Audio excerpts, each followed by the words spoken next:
بہت پرانے زمانے کی بات ہے۔ ملک ہندوستان کے ایک گاؤں میں ایک آدمی رہتا تھا جس کا نام عبداللہ تھا۔ وہ گاؤں کی مسجد میں اذان دیتا اور نماز پڑھاتا تھا۔ مذہبی تقریبات کے وقت بھی وہ لوگوں کی رہنمائی اور خدمت کرتا تھا۔ گاؤں کے لوگ اس کی خدمت پر اسے کچھ نہ کچھ دے دیا کرتے تھے۔ وہ خود کسی سے کچھ نہ مانگتا تھا۔ ایک دن اس کی بیوی نیک بخت نے اس سے کہا، ہم اب ماشاءاللہ 3 ہیں، ایک آپ، دوسرا ہمارا بیٹا اصغر اور تیسری میں۔ خرچ بڑھ گیا ہے، گزارا نہیں ہوتا۔ عبداللہ نے کہا، تم سچ کہتی ہو، میں مسجد میں اذان دیتا ہوں، نماز پڑھاتا ہوں، عید شبرات پر جو خدمت ہو سکتی ہے لوگ کرتے ہیں۔ اب تو کیا چاہتی ہے؟ ہماری آمدنی بڑھ جائے۔ گاؤں چھوٹا ہے، لوگ بھی غریب ہیں، صرف عید شبرات کی تہواروں پر تھوڑی بہت آمدنی ہوتی ہے۔ نیک بخت یہ باتیں تو روز کرتی ہے۔ اس وقت بھوک لگی ہے، کچھ پکایا ہے تو نے تو لا دے۔ نیک بخت اٹھ کر باورچی خانے میں گئی اور 2 سوکھی چپاتیاں اور ہری مرچیں اٹھا لائی۔ وہ بولی، گھر میں آٹا نہ تھا اس لیے تازہ چپاتیاں نہ پک سکیں، یہ ہری مرچیں ہیں، ان کے ساتھ کھا لو۔ عبداللہ نے باسی چپاتیوں، مرچوں اور پانی سے پیٹ بھرا اور پھر بولا، خدا کا لاکھ لاکھ شکر ہے، وہ رزق حلال سے نوازتا ہے۔ نیک بخت بولی، آپ ٹھیک کہتے ہیں، اللہ تعالیٰ ہمیں حلال رزق دیتا ہے، لیکن میں سمجھتی ہوں کہ جو حالات اس وقت ہمارے ہیں وہ اچھے نہیں ہیں۔ کم سے کم ہمارے پاس اتنے پیسے تو ہونے چاہیے کہ ہم سبزی خرید سکیں، ادھار مرچیں لے کر گزارا نہ کریں۔ عبداللہ نے ٹھنڈی سانس بھری اور بولا، میں کیا کہوں، سچی بات تو یہ ہے کہ میں اور کما نہیں سکتا۔ میں مؤذن اور پیشے امام ہوں، اس کے علاوہ اور کوئی کام نہیں آتا ہے اور نہ میں کر سکتا ہوں۔ آمدنی بڑھے تو کیسے، تو ہی بتا نیک بخت۔ نیک بخت نے ہمت کی اور بولی، ہمارے ملک کے سلطان بہت سخی اور نیک دل ہیں، جو کوئی ان کے پاس جاتا ہے وہ اس کی قدر کرتے ہیں، منہ مانگی مراد پوری کرتے ہیں۔ عبداللہ نے کہا، ہمیشہ اللہ تعالیٰ سے مانگنا چاہیے، وہ ہمارا رب ہے، وہی ہمیں پالتا ہے۔ نیک بخت کو معلوم تھا کہ اس کا خاوند یہی جواب دے گا، چنانچہ اس نے بھی اس بات کا جواب اپنے ذہن میں سوچا ہوا تھا۔ وہ بولی، آپ ٹھیک کہتے ہیں، اللہ ہی سب کا خالق ہے اور سب کو پالتا ہے۔ سلطان معظم بھی ہماری طرح اللہ کے بندے ہیں اور ان کو بھی دھن دولت اللہ نے دی ہے۔ وہ اپنی دھن دولت میں سے کچھ حصہ آپ جیسے عالموں کو دیتے ہیں اور جو ان کی قدر کرتے ہیں، آپ بھی اس میں سے اپنا حصہ وصول کریں۔ نہیں، یہ بات نہیں، سلطان معظم بادشاہ ہیں اور بادشاہ عوام سے دولت چھینتے ہیں یا دشمنوں کو لڑائی میں شکست دے کر ان کی دولت لوٹتے ہیں، لہٰذا ان کی کمائی جائز نہیں۔ میں حرام کی کمائی میں حصے دار نہیں بن سکتا۔ نیک بخت نے کہا، میں آپ کی بات سمجھ گئی، لیکن سلطان معظم کی ساری دولت ایسی نہیں ہے۔ شاید تم ٹھیک کہتی ہو نیک بخت، اگر میں ٹھیک کہتی ہوں تو آپ کل ان کے دربار میں جائیں اور پتہ کریں کہ ان کی دولت جائز ہے یا ناجائز۔ عبداللہ سوچنے لگا اور کافی دیر تک سوچتا رہا، آخر بولا، ٹھیک ہے، میں کل جاؤں گا اور ان کے دربار میں حاضری دوں گا۔ اگر انہوں نے اپنی ناجائز دولت سے خیرات دی تو میں لینے سے انکار کر دوں گا، اور اگر سلطان معظم نے اپنی نیک کمائی سے کچھ رقم دی تو پھر لینے سے پہلے یہ پتہ کروں گا یہ واقعی حلال کی کمائی ہے یا نہیں۔ دوسرے دن صبح سویرے اس نے باسی روٹی اور ہری مرچوں کا ناشتہ کیا اور اپنے گاؤں سے پیدل سلطان معظم کی محل کی طرف چل دیا۔ دوپہر سے پہلے وہ وہاں پہنچ گیا، پھر اس نے دربار کا رخ کیا۔ محل کے باہر حاجت مندوں کی قطاریں لگی ہوئی تھیں۔ عبداللہ بھی ایک قطار میں کھڑا ہو گیا۔ قطار آگے بڑھتی رہی اور آخر کار اسے بادشاہ نظر آ گیا۔ بادشاہ دربار میں بیٹھا تھا، اس کے ارد گرد اس کے درباری تھے۔ تخت سونے کا بنا ہوا تھا، جس میں ہیرے جواہرات کی جڑت تھی۔ ہیروں اور جواہرات سے تخت روشن نظر آ رہا تھا۔ بادشاہ کی پگڑی میں ایک بہت بڑا ہیرا سورج کی طرح چمک رہا تھا۔ بادشاہ نے کم خواب کی قبا پہنی ہوئی تھی جس کو سونے کی دھاگوں سے سیا گیا تھا۔ قبا جھلمل کر رہی تھی۔ بادشاہ کے دائیں اور بائیں دو غلام کھڑے تھے۔ ان کے ہاتھ میں صندوقچے تھے۔ یہ صندوقچے سونے چاندی کے سکوں سے بھرے ہوئے تھے۔ خیرات مانگنے والے آگے بڑھ رہے تھے۔ جب کوئی ملاقاتی بادشاہ کے سامنے جاتا تو بادشاہ صندوقچے سے مٹھی بھر کے سکے اٹھاتا اور پیالی کی طرح بنائے ہوئے ہاتھوں میں ڈال دیتا۔ ملاقاتی سکے لے کر جھکتا، سلام کرتا اور چل دیتا۔ کافی دیر بعد عبداللہ کی باری آ گئی۔ وہ بادشاہ کے سامنے کھڑا تھا۔ اس کی آنکھوں میں آنکھیں ڈال کر دیکھ رہا تھا۔ بادشاہ نے صندوقچے میں سے ہاتھ ڈالا اور مٹھی بھر کے سکے مؤذن کی طرف کیے، لیکن اس نے ہاتھوں کا پیالہ نہ بنایا اور بولا، عالم پناہ جان کی امان پاؤں تو یہ پوچھوں کہ آپ جو خیرات مجھے دے رہے ہیں کیا یہ حلال کی کمائی ہے؟ کیا مطلب ہے تمہارا؟ بادشاہ بولا، میں نے عرض کیا کہ جو خیرات آپ مجھے دے رہے ہیں کیا یہ آپ کی خون پسینے کی کمائی ہے؟ عبداللہ نے کہا۔ بادشاہ یہ سن کر ہکا بکا رہ گیا۔ اس کی مٹھی کے سکے صندوقچے میں گر پڑے اور وہ غصے میں بولا، کیا تم کو یہ پتہ نہیں کہ بادشاہ عام لوگوں کی طرح محنت مزدوری کر کے مال و زرع اکٹھا نہیں کرتا؟ وہ کمانے کے لیے پسینہ نہیں بہاتا۔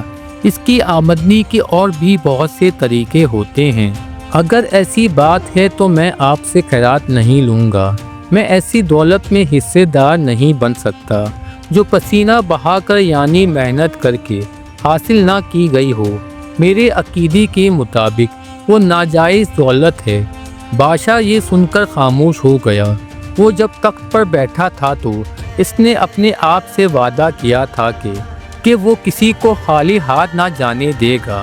اگر یہ ضرورت مند شخص اس کے دروازے سے خالی ہاتھ چلا جاتا تو اس کا وعدہ ٹوٹ جاتا جو اس نے اپنے آپ سے کیا تھا۔ عبداللہ جانے لگا تو بادشاہ نے سوچ کر کہا، تم آج خالی ہاتھ چلے جاؤ اور کل شام میرے پاس آنا۔ میں وعدہ کرتا ہوں کل شام کو تمہیں سکے دوں گا جو میں نے خون پسینہ ایک کر کے کمائے ہوں گے۔ تم وعدہ کرتے ہو کہ کل شام آؤ گے؟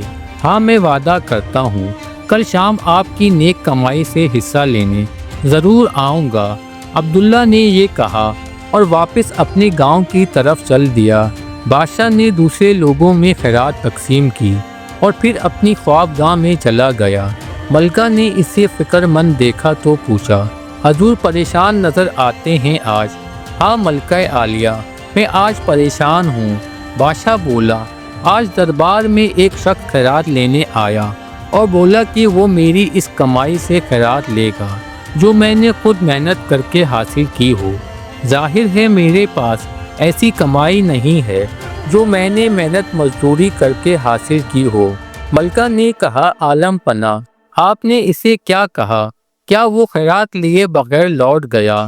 ہاں وہ چلا گیا، البتہ وہ کل شام پھر آئے گا۔ میں نے اس سے کہا کہ وہ مجھے ایک دن دے تاکہ میں اسے حق حلال کی کمائی سے خیرات پیش کر سکوں۔ حق حلال کی کمائی وہ کہاں سے آئے گی؟ حضور کی ساری دولت تو عام لوگوں کی دولت ہے، یا آپ نے دشمن کو مار پیٹ کر ان کے خزانوں سے لوٹی ہے؟ بادشاہ نے کہا، ملکہ عالیہ آپ نے سچ کہا، صورتحال وہی ہے جو آپ نے بتائی، لیکن میں اس نیک دل شخص کو اپنے ہاتھ کی کمائی سے خیرات دوں گا، اس لیے میں نے اس سے ایک دن مانگا ہے۔ کل سارا دن آپ کے پاس ہے، کیا کل آپ مزدوری کریں گے؟ ہاں ملکہ عالیہ، میں کل بھیس بدل کر گھر سے نکلوں گا اور مزدوری کروں گا۔ بادشاہ نے کپڑے بدلے، کھانا کھایا اور سو گیا۔ اسے اگلے دن ایک عام مزدور بن کر کام تلاش کرنا تھا۔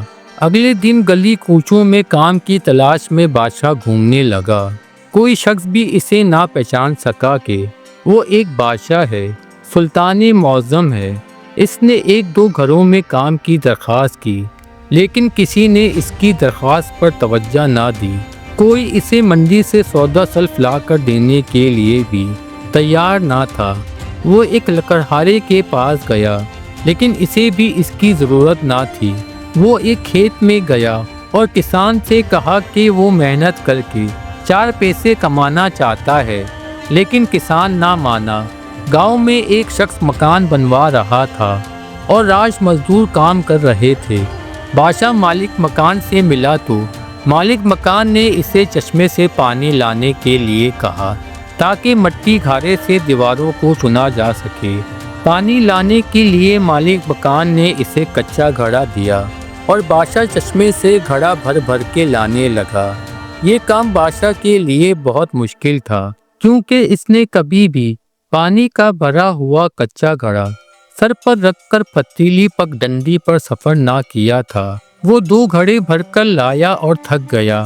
اب وہ چاہتا تھا کہ یہ کام چھوڑ دے، لیکن عبداللہ سے اپنا وعدہ یاد آیا اور وہ تیسری بار بھی چشمے سے پانی لانے کے لیے چل پڑا۔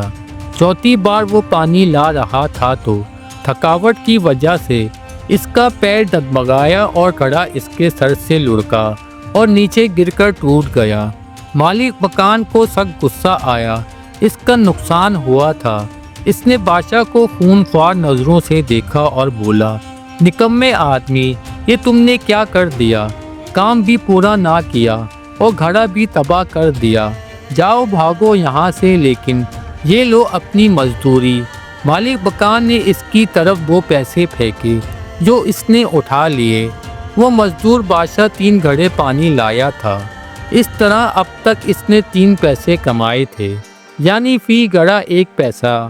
تم نے گھڑا توڑ دیا جس کی قیمت 1 پیسہ تھی، وہ قیمت میں نے کاٹ کر تجھے 2 پیسے دے دیے ہیں۔ اب اپنے گھر جا۔ بادشاہ تھکے تھکے قدموں سے محل کی طرف چل دیا۔ محل میں آ کر اس نے لباس بدلا اور دربار میں گیا۔ عبداللہ آ چکا تھا اور اس کا انتظار کر رہا تھا۔ بادشاہ نے اسے 2 پیسے دیے اور بولا، نیک دل انسان، یہ لو 2 پیسے، میں نے پسینہ بہا کر کمائے ہیں، یہ میرے عوام سے لی گئی کمائی نہیں ہے۔ بادشاہ سلامت، اگرچہ یہ تانبے کے سکے ہیں، لیکن میرے لیے سونے کی سکوں سے زیادہ قیمتی ہیں۔ عبداللہ نے کہا۔ بادشاہ کو جھک کر سلام کیا اور تانبے کے 2 پیسے لے کر گھر آ گیا۔ جب اس کی بیگم نے اپنے خاوند کو دیکھا تو خوش ہو کر آگے بڑھی اور دروازے پہ کھڑی ہو کر بولی، بادشاہ سلامت نے آپ کو کیا دیا خیرات میں؟ عبداللہ نے تانبے کے 2 سکے اس کی ہتھیلی پر رکھے اور بولا، بادشاہ نے اپنا وعدہ پورا کیا۔ اس نے آج خود مزدوری کر کے صرف 2 پیسے کمائے جو اس نے مجھے دے دیے۔ یہ سکے اب آپ کے پاس ہیں، ان کو جس طرح چاہو خرچ کرو۔ میں اذان دینے کے لیے مسجد کی طرف جا رہا ہوں، کیونکہ اذان کا وقت ہو گیا ہے۔ یہ کہہ کر عبداللہ مسجد کی طرف چل دیا۔ اس کی بیوی کو بہت غصہ آیا کہ اس کا خاوند 2 دن بادشاہ کے پاس گیا اور صرف تانبے کے 2 پیسے لایا۔ اس نے وہ 2 پیسے پکڑ کر اس گملے میں پھینک دیے جس میں لاجونتی کا پودا لگا ہوا تھا۔ وہ شام کو روزانہ گملے میں پانی ڈالتی تھی تاکہ یہ پودا ہرا بھرا رہے اور جلد پھول آ جائیں۔ اس نے پودے کو پانی دیا، جس سے دونوں سکے مٹی کے اندر سما گئے اور نظروں سے اوجھل ہو گئے۔ ایک شام نیک وقت نے دیکھا کہ لاجونتی کے پودے کے ساتھ ایک اور پودا اگا ہے۔ گملے میں خود بوٹ پودے اکثر اگتے تھے جنہیں وہ اکھاڑ کر پھینک دیتی تھی، لیکن یہ پودا دوسرے پودوں سے مختلف تھا۔ وہ اسے دیکھ کر حیران ہوئی۔ اس نے سوچا، دیکھتے ہیں یہ بڑا ہو کر کیسا لگتا ہے، اس کے پتے کیا روپ اختیار کرتے ہیں۔ چنانچہ اس نے پودے کو نہیں اکھاڑا۔ وقت گزرتا رہا اور پودا بڑا ہوتا رہا۔ اس کے پتے بڑے ہوتے گئے جو رنگ میں سب سے، اس کے نرم و نازک تنے بے شمار تھے اور اس کا رنگ نارنجی تھا۔ ان تنوں پر سفید سفید پھول کھلنے لگے جن میں سے خوشبو نکلتی تھی۔ نیک بخت ان پھولوں کو دیکھ کر خوش ہوتی اور ان پھولوں میں سے نکلنے والی خوشبو سونگھ کر اس کی تھکاوٹ دور ہو جاتی۔ پھر ایک وقت آیا کہ پھول پھل بننے لگے۔ یہ پھل ایسا تھا کہ جو اس نے اپنی زندگی میں پہلے کبھی نہ دیکھا تھا۔ چھوٹی چھوٹی ننھی ننھی سفید گولیاں جو سورج کی کرنوں کی طرح چمکتی تھی، وہ ان کی چکا چوند دیکھ کر حیران رہ جاتی۔ ایک دن عبداللہ سے پوچھا، کیا خیال ہے آپ کا، اس پھل کا کوئی فائدہ بھی ہے یا نہیں؟ مجھے اس کا کوئی پتہ نہیں، کیونکہ میں نے آج تک ایسا پھل نہیں دیکھا۔ جب اس پودے میں پھول آتے ہیں تو ان میں سے خوشبو آتی ہے۔ نیک بخت بولی، ہاں وہ خوشبو بھی نرالی ہے، سارا گھر اس خوشبو سے مہک اٹھتا ہے۔ میرے خیال میں یہ برکت والا پودا ہے۔ عبداللہ یہ کہہ کر مسجد کی طرف چل دیا۔ چند دنوں میں پھل پک کر صحن میں گرنے لگ گئے۔ نیک بخت سفید سفید خوبصورت گولیوں کو اپنے ہاتھ سے چنتی اور مٹی کے پیالے میں رکھ دیتی۔ ایک دن وہ گھر میں بیٹھی تھی کہ ایک پھیری والے نے آواز لگائی، امرود لے لو امرود۔ نیک بخت کے پاس پیسے تو نہیں تھے۔ اس نے مٹی کے پیالے سے 2 گولیاں اٹھا کر پھل فروش کو دکھائیں اور بولی، ان کے غوث امرود دے دو۔ پھل فروش نے سفید گولیوں کو دیکھا، پسند کیا اور ان کے غوث نیک بخت کو تازہ امرود دے دیے۔ بہن، میں نے آپ کو امرود تو دے دیے، لیکن یہ پتہ نہیں کہ یہ سفید گولیاں کس کی ہیں۔ میرے گھر میں ایک پودا ہے، اس پر یہ لگتی ہیں، لیکن مجھے پتہ نہیں اس کا نام کیا ہے۔ نیک بخت نے کہا، میرا خیال تھا کہ آپ کو ان گولیوں کا نام پتہ ہوگا۔ پھل والے نے پھر کہا، یہ کوئی پھل ہے، لیکن میں نے یہ پھل پہلے کبھی نہیں دیکھا۔ آپ کو تو معلوم ہونا چاہیے کہ آپ پھل بیچتے ہیں۔ سبزی اور پھل تو یقیناً بیچتا ہوں، اور ایک عمر ہو گئی یہ کام کرتے ہوئے، لیکن ایسا پھل نہ چکا نہ دیکھا۔ پھیری والے نے کہا اور سفید گولیوں کو لے کر آگے چل دیا۔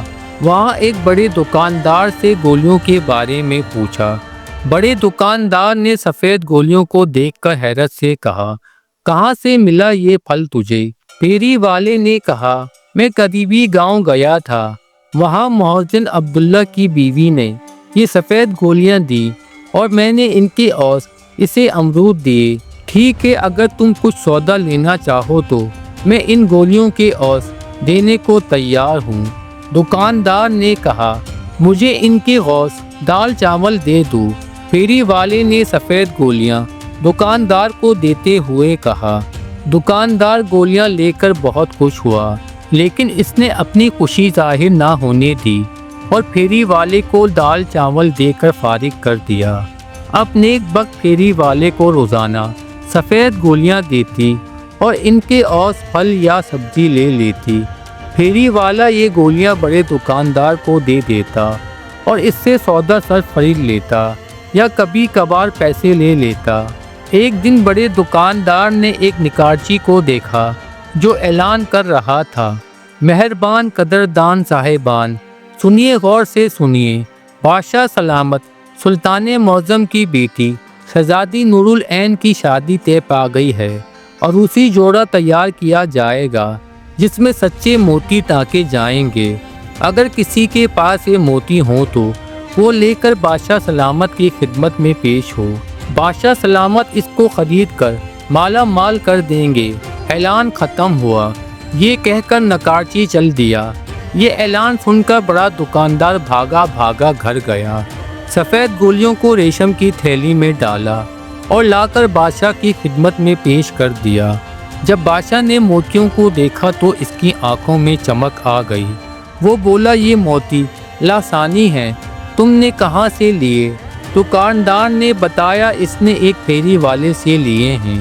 پھیری والے کو بلا کر پوچھا گیا تو پھیری والے نے بتایا کہ میں ایک گاؤں میں سبزی اور پھل بیچنے جاتا ہوں، وہاں کے محسن عبداللہ کے گھر میں ایک پودا ہے، یہ سفید سفید چمکیلی گولیاں اس پودے کا پھل ہے۔ یہ ناممکن ہے، ایسے قیمتی اور بے مثال موتی پودوں پر نہیں لگتے، تم دونوں جھوٹ بولتے ہو۔ بادشاہ نے غصے سے کہا، بڑے دکاندار نے ڈرتے ڈرتے عرض کیا کہ حضور، جان کی امان پاؤں تو عرض کروں کہ ایسا پودا موجود ہے۔ اگر ایسا پودا موجود ہے تو ہم خود اس پودے کو دیکھیں گے۔ بادشاہ نے کہا۔ بادشاہ اسی وقت جانچنے پہنچا اور مؤذن کے گھر گیا۔ نیک بخت نے دروازہ کھولا۔ اس کے سامنے بادشاہ سلطان معظم کھڑا تھا۔ وہ بولا، ہم وہ پودا دیکھنا چاہتے ہیں جس پر بے مثال سفید موتیوں کا پھل لگتا ہے۔ نیک بخت حیران پریشان کھڑی تھی۔ جب اس نے ان موتیوں کے متعلق سنا تو خوشی سے پکار اٹھی، میں پہلی ہی سوچتی تھی کہ یہ پھل نادر ہے۔ وہ بھاگ کر اندر گئی اور لاجونتی کا پودے کا گملہ اٹھا لائے۔ بادشاہ گملے کو گھما پھرا کر دیکھنے لگا۔ اچانک اس کے ہاتھ سے گملہ ٹوٹا اور ٹوٹ کر نیچے گر گیا۔ پودے کی جڑیں نظر آنے لگیں اور سکے بکھر گئے۔ ارے تانبے کے سکے، یہ پودا تو تانبے کے سکے سے پھوٹا ہے۔ نیک بخت بولی۔ عبداللہ مسجد سے آ گیا تھا۔ وہ آگے بڑھا اور بولا، بادشاہ سلامت، آپ کو یاد ہوگا آپ نے مجھے تانبے کے 2 سکے خیرات میں دیے تھے۔ یہ 2 سکے آپ نے پسینے بہا کر کمائے تھے۔ بادشاہ نے سکے دیکھے اور حیران رہ گیا۔ وہ بولا، یقیناً ہمیں یاد ہے، ہم نے آپ کو یہ 2 سکے دیے تھے۔ ہم نے پہلی بار زندگی میں اپنے ہاتھوں سے کام کر کے ان کو کمایا تھا۔ عالم پناہ وہ سچے موتی جو آپ تک پہنچے آپ کی محنت کا پھل تھے۔ عبداللہ نے کہا، تم درست کہتے ہو اور میری سلطنت کے سب سے عقل مند انسان ہو تم۔ بادشاہ نے کہا، تم میرے ساتھ میرے محل چلو اور میرے بیٹے کو پڑھاؤ۔ میرے بیٹے کے دل میں یہ بات اتر جانی چاہیے کہ نیک کمائی میں برکت ہے۔ پھر عبداللہ بادشاہ کے محل میں جا کر رہنے لگا۔ بیوی نیک بخت اور بیٹا اصغر بھی اس کے ساتھ تھے۔ نندا اصغر اب بادشاہ کے بیٹے کے ساتھ پڑھتا اور کھیلتا تھا۔ کہنے کو تو یہ ایک محض قصہ ہے، مگر اس پر غور کیا جائے تو اس میں ہمارے لیے کئی سبق پوشیدہ ہیں۔ معزز دوستو، اگر آپ کو ویڈیو پسند آئے تو میرے چینل کو لائک کریں، شیئر کریں اور سبسکرائب کریں۔